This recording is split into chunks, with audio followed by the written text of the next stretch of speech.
But I have what a therapist once told me, abnormal boundaries, and you and I have talked about this. So I think I have a way of connecting with people that allows them to feel comfortable early and quickly and share information that maybe they wouldn't normally share. Like, what is the real why of why you want to sell this house or buy that house or move or... What's up, guys? This is Wes, and this is Give Us It Podcast, where we take business conversations out of the office and put it out on the lake. We bring leaders, creators, and builders out on the boat, and yes, literally we talk about what drives them, what challenges them, and why they keep showing up every freaking day. Every episode you'll hear raw, real conversations that may make you think different, laugh, and also rethink the way you're showing up in your own life. So grab a seat, because this is Give Us It. Hey guys, this is Wes Israelson with Give Us It Podcast. We are out on the lake. If you are watching this, you missed your chance on this 2025 year. I'm sorry to say, but hopefully you guys can share their stories and see this beautiful place and know that you missed your chance, but don't miss next year. Please share this with someone watching. Before we get into your name, from some of the, not tragedies, but some of the struggles in life to being the light for this amazing group. There's so many things you've been through and you help other people with today. I just want to say thanks for being out here and thanks for being a part of our podcast. And Thank you for having me. You're very welcome. And I want to start like where you grew up in Green River, what that looked like, your childhood looked like as we build this story to who you are today. All right. So here's the decision. How deep are we going to go? Very unhealthy family dynamic, very small town. My grandparents were there and they were such a light to us. So it was a really rough childhood, really hard. A lot of trauma probably. Yeah. And then just fast forward, we moved to Price. That came with its own challenges. Now I'm with a single mom, who tried really hard and did the best that she could. And now that I'm in that position, I really appreciate what she did on a whole different level and what she was able to do for us. I know what, I think it was age 14, you said that you were the shy one. You were standing behind your mom, hiding, but then you went into student government or student like... Yeah. Yeah. Tell me about that transition. We were at a grocery store or something and she introduced me to a coworker or somebody from college. She was going back to college at the time. And I remember physically like hiding behind her. And then she pushed me out in front of her and I put my head in my shirt. 14 years old and I'm hiding in my shirt. I was that shy. In high school, I had some friends who encouraged me to run for student government. And I thought, no, I can't do that. And I did, and I won. I won my junior year and my senior year. I was involved in student government. And that was one of the best things for me, to be involved in something bigger than me, something that was important, something that was impactful, something that meant something. And that was really, really neat. Having to be out on stage and talk to people and interact with people really, really helped me come out of my shell. And if some kid today is going for student body president or something in school and they're shy, like you just said, pull their shirt over their head, what would you tell them?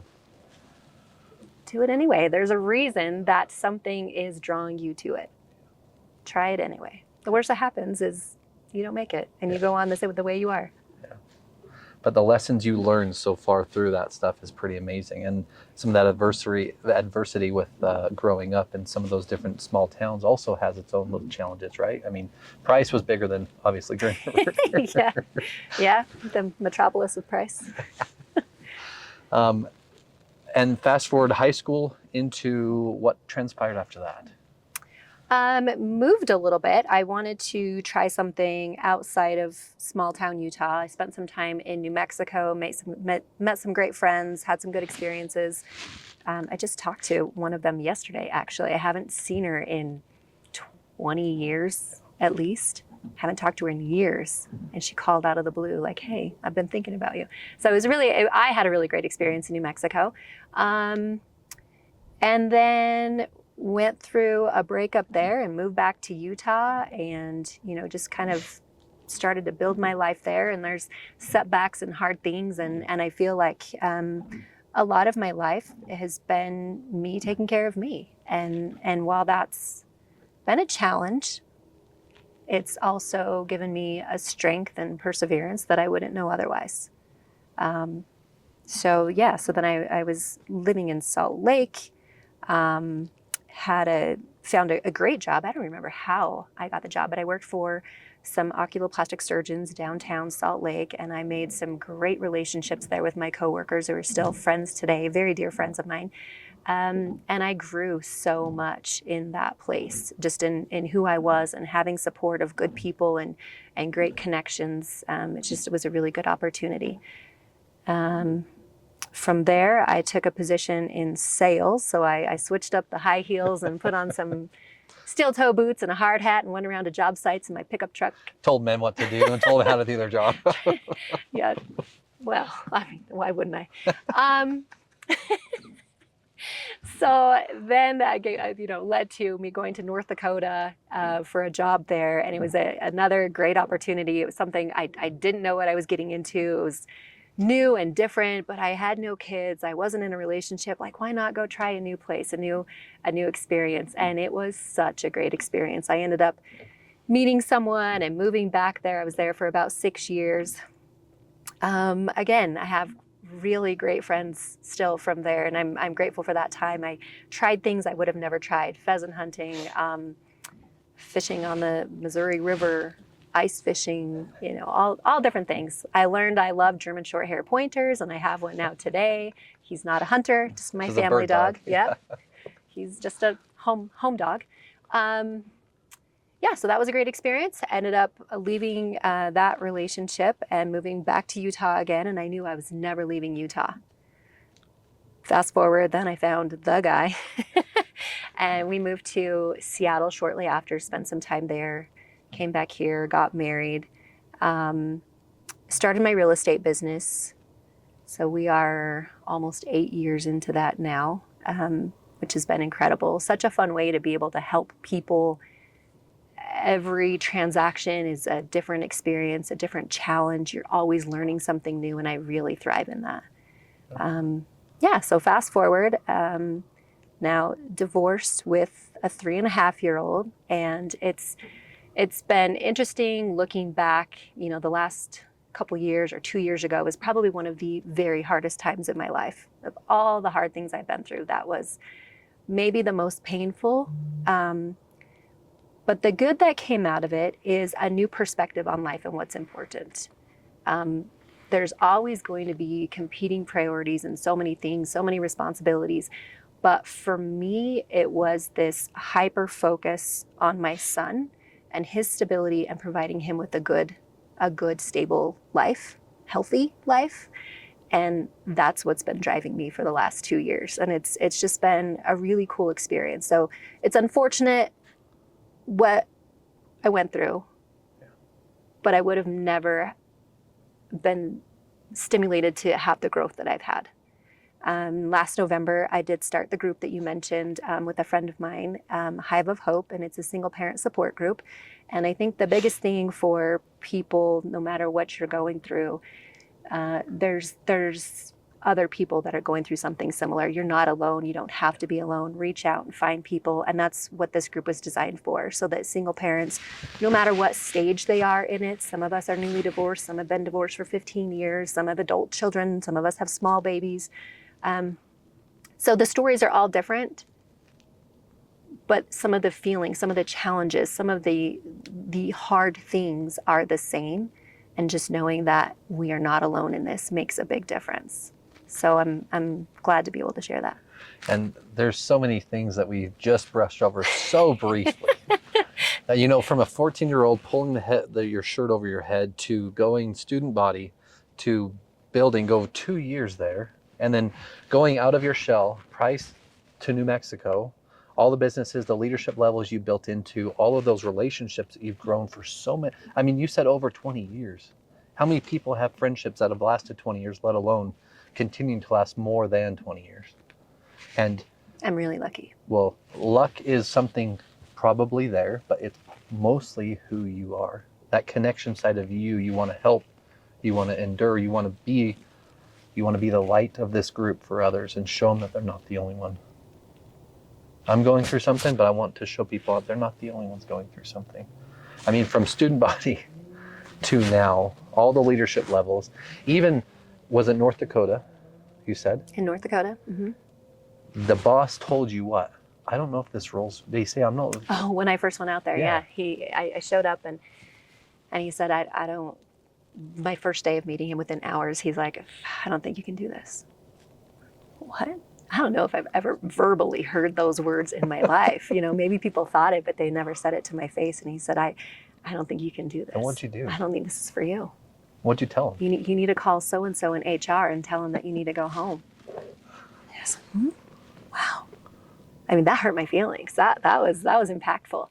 And then the next day we met at the spot where all the workers were checking in, and they're giving me a hard time, and I'm giving them a hard time back. And, you know, they'd say something and I'd put them in their place. And the boss looks at me and he's like, I was wrong. You're going to be just fine. And I was. And I created relationships with these people that he said I couldn't even manage or be involved with, and created some really good relationships. So in the time that I was there, my dad passed away, and I went to California to take care of his things. And when I came back, these people that I was never meant to have connections with had flowers and cards, and they'd all, you know, all 90 employees had written in these cards and hugged me as they came out that day. And it was one of the coolest experiences of my life. Like, just to have these people who were complete strangers and I wasn't supposed to be connected with, to be that kind and loving. And we've all known people who've been let go or fired or quit, and no one gets a card. Someone going through something today hasn't gotten, hey, I'm sorry for your loss. And you said 90 people that you weren't supposed to interact with at all wrote you something. Yeah. And you were going through this really difficult time. You came back, and that just shows a true testament to who you are as a person. Well, I think I did things to help cultivate those relationships too. Yeah. Like I asked for extra budget and I took them out bowling. I brought pizza in, you know, one Friday when work was done or something like that. And so I had time with them and built that relationship too, and spent time getting to know them. And I mean, walking on a construction site with nothing but men in hard hats and boots, everything going on, like maybe there's some challenge, some adversity that you had to build in your own mind that you just pushed through, but you pushed, you went, you did. You didn't stop. That's what I do. Exactly. And even through all your other leadership opportunities, through the other businesses, whether it was the nursing or whatever else, you built all these same relationships with so many other people, right? So many other people that you just said you just hadn't heard from someone in how long? Oh, probably 15 years. You just called to see how you're doing. Yeah. She's like, I didn't even know if you had the same phone number. That's amazing. Yeah. Most people don't reach out to people like that after they just don't. Yeah. And people want to be around you. They want to talk to you. This group that you've helped start is bringing light for them. You're bringing speakers and you're helping them through this tragic, hard, or difficult period of time where, let alone their own feelings, right? Their children's feelings, their perspective of what other people are thinking they're going through or what caused this issue. You're there to be a light for them. That's pretty dang amazing. Thank you. And I think the important thing about the group is it's not, oh, woe is me, this is what happened, this is my story. Yeah. I don't know a lot of the stories. It's really focused on, as I said to you guys before, it's, you know, like I can't control what happened, I can't control where I am, but what am I going to do from here? So what tools and skills can we all gain to give our kids a better life and build the life that we want? How do we design that? And what? So all of the speakers we brought in have had something to contribute in how we can better ourselves in our situation. And I know that there's this flipped switch to just go get my real estate license, which was a pretty aggressive path to get that done for you. That was prompted from someone else, and I'll be forever grateful for that. And it took some convincing because I was like, no, you know, like, yeah. And then I did it, and my first year was pretty successful for a brand new real estate agent because people know when you're new and they know you don't have experience. And the people that worked with me in that first year, they didn't use me because I was the best real estate agent. They used me because they trusted me. Yeah. They trusted that I was honest and reliable and I was going to show up and do what I said I would do. And if there's someone out there today that needs a relationship, they're looking to build a relationship with someone, what advice would you give someone to build a relationship similar to the way you do? Oh my gosh. Huh. Sorry. Sorry for the questions. They just come random. How would I help someone build an important relationship? Yeah. I think it's just being real, being intentional. Find out what is important and figure out how you can support that person in whatever they need without an intention of something coming back. Amen. That's great. Thanks. And look at all of these relationships that still continue to grow. Even us connecting and now being relationships that we can start building off of the trust. I was pretty open with you, we went pretty deep before the conversation of on the podcast. And you showed up at a meeting that you didn't even know what it was. And you showed up. You showed up. Hi, puppy. That's pretty crazy. You trust the same way. Yes, I do. I feel like I have a fairly good intuition, and I like to try new things and experience new things. And I think when things come your way, go for it. Yeah. And I want to dive into real estate a little bit more. I know there's stories. I know there's a few things, but outside of what we'll get to on people using Dog. Right. Going through and working with you, what drove you to real estate? Like outside of maybe someone helped pushing you, but I mean, what's the passion there for helping people? I don't think I even realized it at the time. I think when I considered real estate, it was more self-serving because we had a property to sell. I wanted to get into rentals and flipping, and who knows, maybe someday I'll do that. But it was more self-serving at first. One of my first transactions was a very good friend of mine for over 20 years. I just talked to her on the way here too. So it's one of those lasting ones. But she reached out and she said, hey, this is what's happening in my life. And I need to sell my house. And I heard you got I heard you got your real estate license. And helping her through that process was more than just selling a house. I mean, it was this big life change thing for her. And then a few years later, so I helped her sell that house, which had been her marital home. She raised her kids there, and it was time to move on from that. So there's memories, there's all sorts of things there. A lot of emotions, yeah. Yes. And then it was a new beginning, and so we went up and bought another beautiful cabin up in Rockport, and she was there for years, and then it was time to sell that. So 3 transactions in the past 8 years with one individual, but it was because of that trust and that relationship. And I think the important thing is, and I think it's just part of who I am, but I went through it with her. Like I showed up and I was there, and we talk about, yes, she's my friend, but it's, what are you feeling? Yeah. Make sure you take time to say goodbye to this house. It's been a big part of your life. It's been where your kids grew up. Like, make sure you say goodbye to this. Yeah. So I think it was just a lot of going through it with her, and then showing up when she needed help packing boxes and finding the mover and meeting the mover at the house, or whatever it took. And you just said you helped pack boxes. Yeah. You've helped do so many things, including one of your clients was, you were just going over to make sure everything's okay, and there's this goat. Tell us about the goat story. Mm-hmm. Yeah. If you ever need something done, just ask Kara. I had some clients who were moving from Arizona, purchased a home in Alpine, and I stopped by to put the garbage cans out on the street for them because they weren't there yet, or something like that. And next door in the backyard was a little baby goat, or I'm sorry, a baby lamb. And I finished what I was doing, and I said, "Can I please come see your lamb?" She's like, "Yeah, come and pet it." And so I go over, and it's just cute, just bouncing around her backyard. And she said, its mom died. It's out of season, so it's not typical. We don't know what happened to the mom. So we had to bring it home. We're nursing it, and then it will go back with, the flock. And She said, but we need to find a babysitter for spring break so we can go out of town for a week, and I can't find a babysitter. So, well, can I babysit your lamb? She said, yeah. I said, like, she said, are you serious? And I'm like, I think so. What do I need to do? And so she walked me through it. I'm like, yeah, I don't think my HOA is going to like this, but let me babysit your lamb.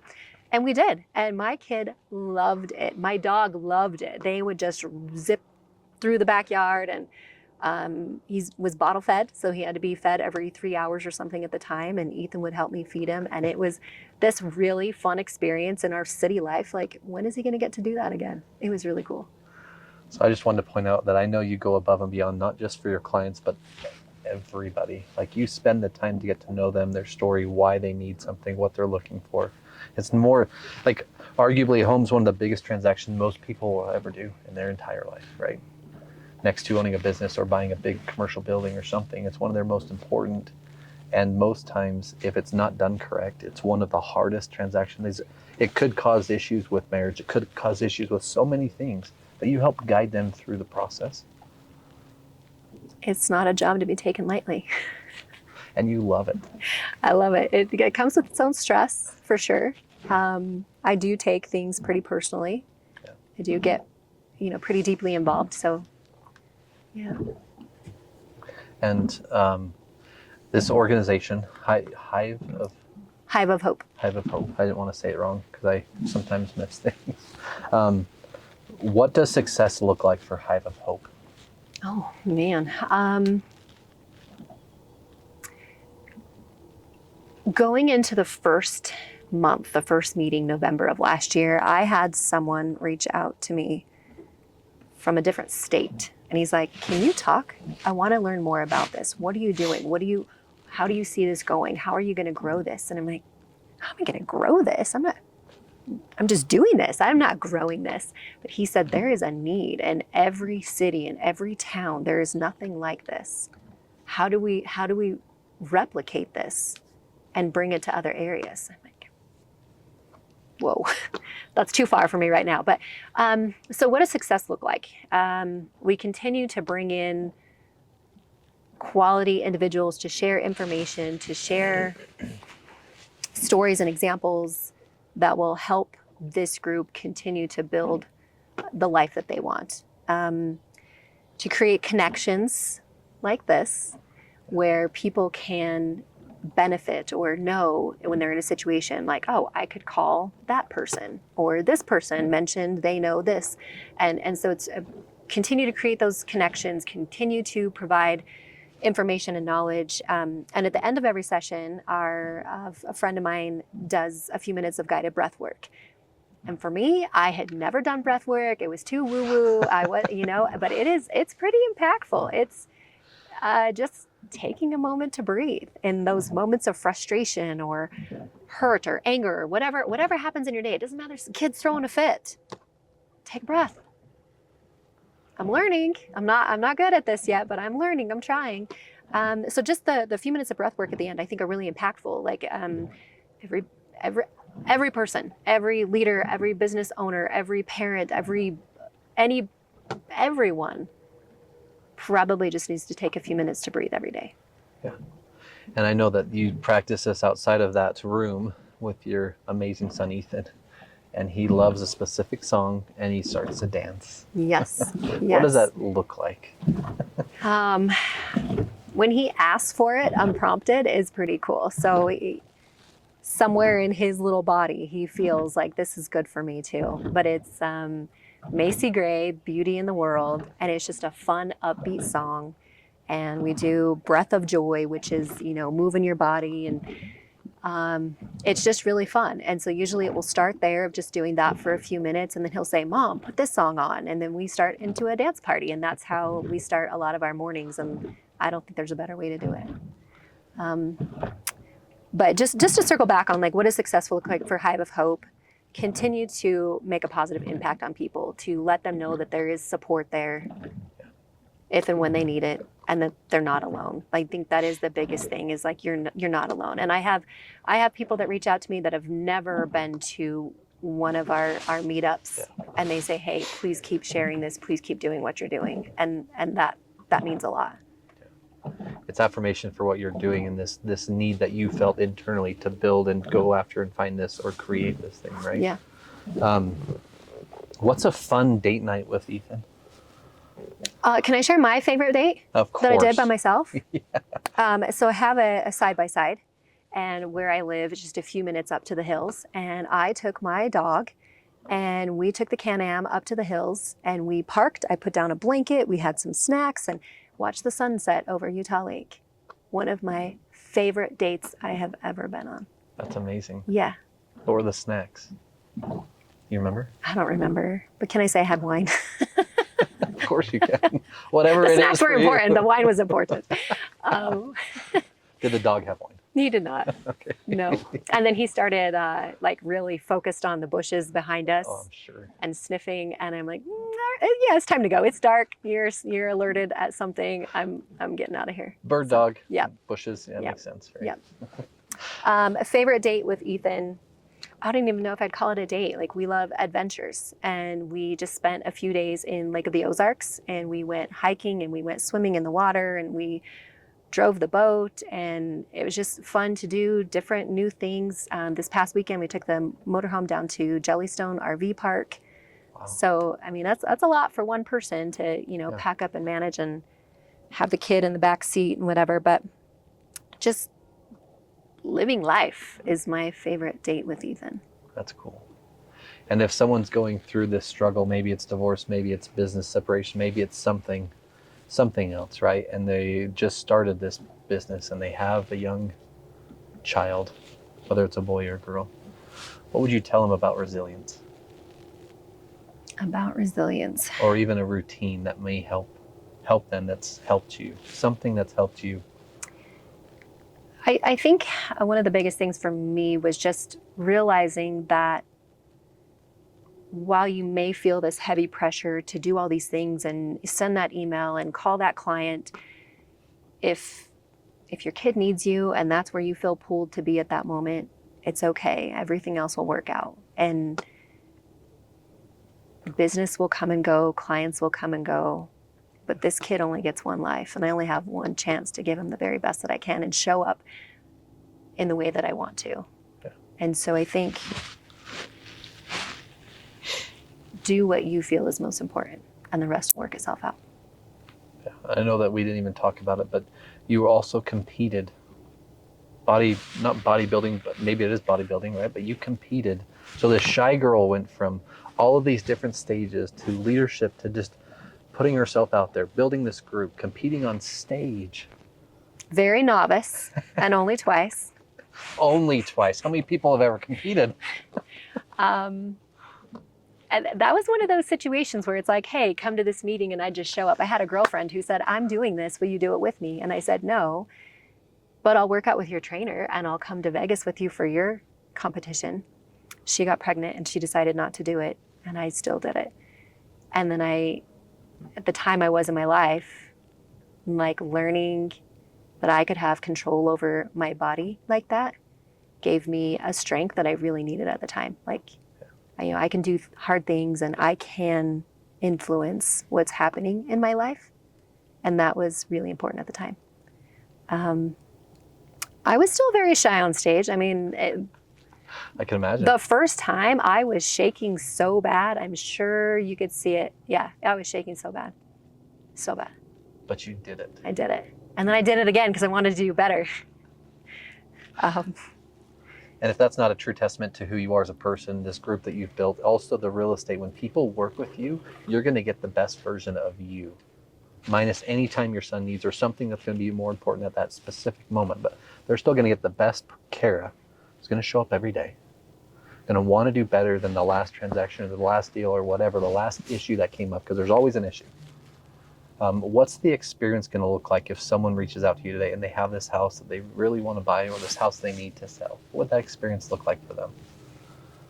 I mean, it just starts with a conversation to understand what is the situation, what do they need, what is the desired outcome, because there's usually some emotional something guiding it. So really just understanding what that is, because sometimes it doesn't make sense to sell. I had a couple reach out to me not too long ago, and in their situation, it doesn't make sense to sell right now. And I said, I know my job. They really want to sell. They really want to sell. I said, my job is to sell houses. This isn't financially the smartest thing right now. And I just gave them all the information. And so and then getting information and making a plan and rolling out the plan. I love how you take the aspect, because I've sold a few houses, bought a few houses, right? And sometimes the real estate agents don't, I'm going to say most times, have not dove into what do you really want? Like, what is the outcome here? Are you just trying to get a nice house? Are you just trying to get a nice neighborhood? Or do schools matter? Or does this matter? Or something else that you're going to bring into the whole thing, commute or shopping centers, or even where you're, like, so many other things that you bring into these conversations outside of just, I really want the house because it's beautiful. Sometimes there's a lot of private information in there that people don't want to share, like, and especially if they don't know you. I am fortunate. All my business has been from referrals. So either I know them or I know the person that referred us. So that creates some initial trust. But I have what a therapist once told me, abnormal boundaries. And you and I have talked about this. So I think I have a way of connecting with people that allows them to feel comfortable early and quickly and share information that maybe they wouldn't normally share. Like, what is the real why of why you want to sell this house or buy that house or move or... Yeah, and we had talked about that word, and I'd have never heard it until you told me, and I had talked to my goddess, my wife, about it, and she's like, yeah, that is you. There's certain things that you need boundaries on. There's certain things that I never will understand that you just can go through. But we're all gifted with something, right?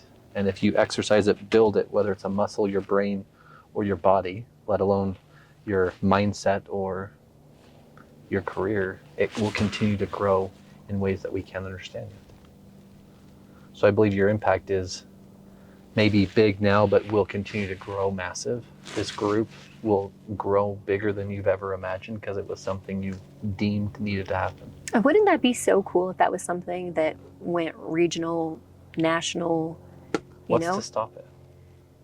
What's to stop it? The whisper. Is that what you call it, the whisper? Yeah, the negative self-talk, negative self-doubt. But I mean, even then, everyone has that. But you could be that, you are that light in that group. Whether it's you or the speaker or someone being able just to vocalize how they feel in that moment. But to know that someone's kid could be helped because the parent is being helped, right? You know what's really fun about that group too is I know we hold it on a Tuesday night. I wouldn't be able to come if I wasn't able to bring my child. So I designed it to where we have a babysitter on site and the kids do their little craft and have their snacks and they'll play duck, duck, goose and whatever they play. So the kids are right there. The parents are here. The kids need to come check in. They come check in. But everybody, like, bring your kids. Yeah. Bring your kids because they wouldn't be able to show up otherwise. But these kids are having fun and connecting with these other kids. And it's really fun to see. And there's this concept that I've talked to so many business leaders about, that I want to be able to bring my princesses to work in a business conversation, in a lunch conversation, so they actually get to hear these real conversations. They get to hear and see their parents do something that's impactful. So I think it's more than just a room full of people getting together and having some sort of daycare that allow their kids to interact, but they actually get to see their mom and dad trying to be better. And you're changing the next generation, which is the most important thing in this freaking world, is changing the next generation to be the light that we want to see. I had a conversation with somebody in the last couple weeks, and I said, there is no part of my life that Ethan can't have access to. There is nothing I am doing that he cannot be a part of. I take him to open houses. I take him to show houses. He comes to Hive of Hope almost every single time. He is a part of everything. And I am proud that I am creating this life that is suitable for him to be a part of. And one day he'll be a business owner and he'll be leading groups of people the same way. Oh, I have a feeling he's going to be in real estate. The last open house we were at, Mom, there's a customer, and he opens the door and he says, welcome, would you like a water? And he'll get a water. I know, he can have my job as soon as he wants it. Yeah. Is there anything that you want to say to people listening today? Outside of, at the end of that, I'd love you to give your full name, how they reach out to you, and how they get a hold of you. Okay. I think no matter what you're going through, there are things that you can do fairly simply to feel better. And that's move your body, fuel your body with nutrition and water, fresh air, and help other people. Like there's something that comes from helping other people that you can't replace. So those are my 4 things. Move your body, get fresh air, fuel your body, and help others. My name is Kara Ragsdale, and you can reach me at 801-870-6073 or find me on Facebook, Instagram, LinkedIn as Kara Ragsdale. That's awesome. And I wanted to share good produces good. Wednesday last week was an awful thing here in this state, but that morning pulling out of my neighborhood, there was an animal service cop not picking up a dog, but picking up weeds in the main road of Harriman. Just throwing off the side, getting back in his truck and driving. Just a good deed no one knows about. If you're that person, I'd love to hear your story. And there's a guy that runs up and down 134 out in Harriman every morning, and all he does is wave at people and pick up trash. That is it. I'd love to know you. I think his name is James Konski. If I pronounce that wrong, I'm sorry, but good produces good. This is living proof of it. The last thing I'm going to ask you before we end is, what is this experience like for you? Being here today? Today. Nourishing is the word that came to mind, but I am grateful for what you do to try to bring these people together to create connections, meaningful connections that will then help us and help others in their lives, and to through all these different stories of these different people and their different lives that can create a connection with so many different people, right? In different areas. So I feel grateful to be here. Thank you both for having me. And if there's something I can do to help someone, I would be happy to. It really is lonely sometimes. In, again, whatever you're going through, it can be really lonely. And I think having somebody to reach out to is really important. So I'm an open book. If you want to have a conversation, if you need somebody to talk to, if you need something and I can maybe help you find a resource, I'm here. Maybe your first book should be Abnormal Boundaries by Kara Ragsdale. A book? Okay.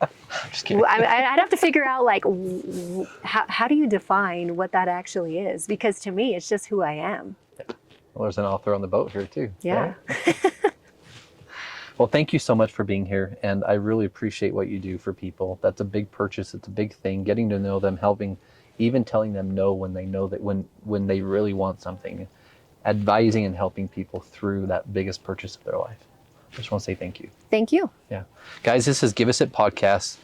Please share this with someone who needs an amazing real estate agent that's going to take care of you at your core, at your heart. They're going to listen to what you want, open and share, and just trust people. This world is filled with great people. Thanks, guys.